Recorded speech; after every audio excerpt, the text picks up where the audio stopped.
In this video, we will show you how to replace your rear wiper arm on this Lincoln Navigator. This will be located along your rear tailgate. Let's get into it.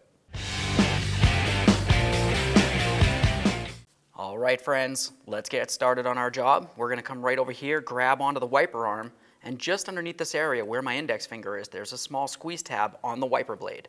Squeeze that in up against the arm and remove the blade from the arm. Now we can start removing the wiper arm. On this, you're going to find that you have a plastic area. This is just a cover.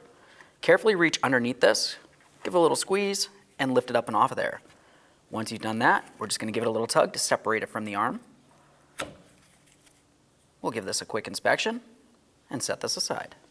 Continue on to your 13mm mounting nut.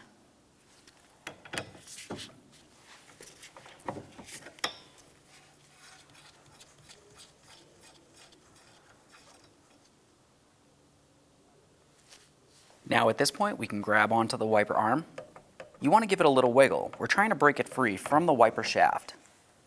There it is, friends. Now that we have the shaft off of there, let's continue on by cleaning and inspecting the mounting area.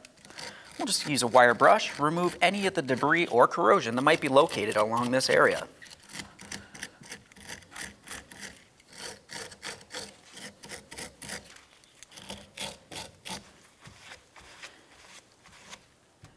When you're inspecting it, make sure you can still see all of the splines and they're not damaged in any way.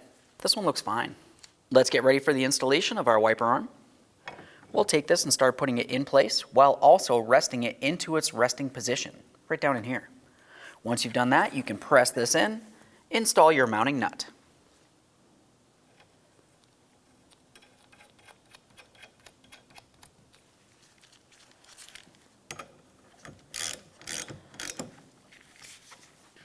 Once it feels as though it bottoms out, just take it a little bit further. Make sure that's nice and tight. Continue on to your plastic cover. On this, you're going to find that you have 2 slots. That needs to fit right around the hinge area. Let's take this and press it into position. Now we can lock this down. Make sure that's secure. Let's get ready to install our wiper blade. Lift up on the arm, slide it into the hook. Listen for a click, give it a tug to make sure it's secure, put it back in the resting position. Okay friends, we finished our installation. At this point, go ahead and hop inside the passenger compartment, put the key in the on position, and test its functionality. Thanks for watching. When only the best will do, demand TRQ. The only company that lets you view before you do. TRQ is committed to offering the highest quality aftermarket auto parts that are engineered for peace of mind. Thanks for using and viewing with TRQ.